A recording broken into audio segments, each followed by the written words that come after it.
Dear Chairman, dear Buya, Mr. Secretary General, dear Helga, dear colleagues.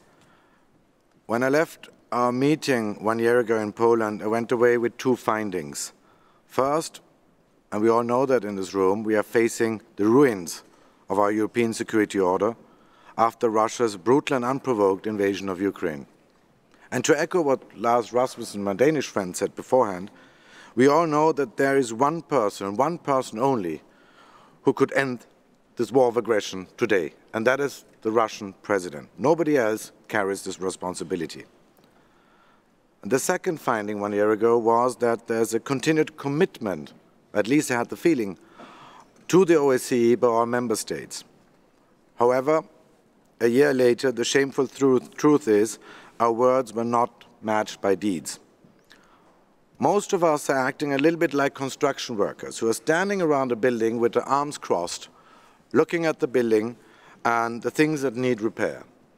But nobody steps in, nobody feels responsible to finally get the job done. But we are gathered here today precisely to do that, not to lament the status quo, but to get a job done. And in this sense, dear Buya, dear Chairman, you deserve our sincere thanks and gratitude for the tremendous effort you have and your team have undertaken the couple of past months to find, not only to keep this organization afloat, but also to find a chair for the next year. And I know from first experience as a foreign minister of a seat state how lonely sometimes a chairperson of the OSCE can feel in this work. And again, I want to say, as I said yesterday already, to our colleague Ian in Malta, our deepest respect and appreciation for having the courage to step forward in these very difficult times. I can assure you, Ian, that we will support you in any way we can. As a seat state for this organization, Austria feels a special responsibility, and we won't let you down. But we all know in this room, dear colleagues, that we still cannot agree on a budget, nor on the rollover of the top post, including the Secretary General. And Helga has worked hard to keep this organization afloat over the past year, and she deserves our continued and fullest support, as do the heads of the three other institutions. We all know the OSCE was never an organization of like-minded countries or a peer group. And to a certain extent, our situation today is similar to the context 50 years ago when the CSC was founded. And today, like then, everybody here in this room shares the same responsibility when it comes to keep this organization up and running. This is no time to play tactical games. The existential crisis of the OSCE is too threatening and must end. Or in other words, do we really lack the political will to prevent the OSCE's death by negligence, or the courage to sit down at one table with countries with which we have deep-rooted differences?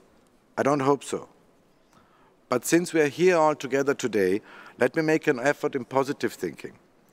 The last couple of difficult months have proven that actually at the end of the day, nobody around this table really wants the OSCE to hit the wall.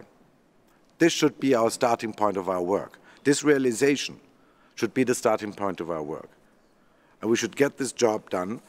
We need this organization. I believe we will need it even more so in the future.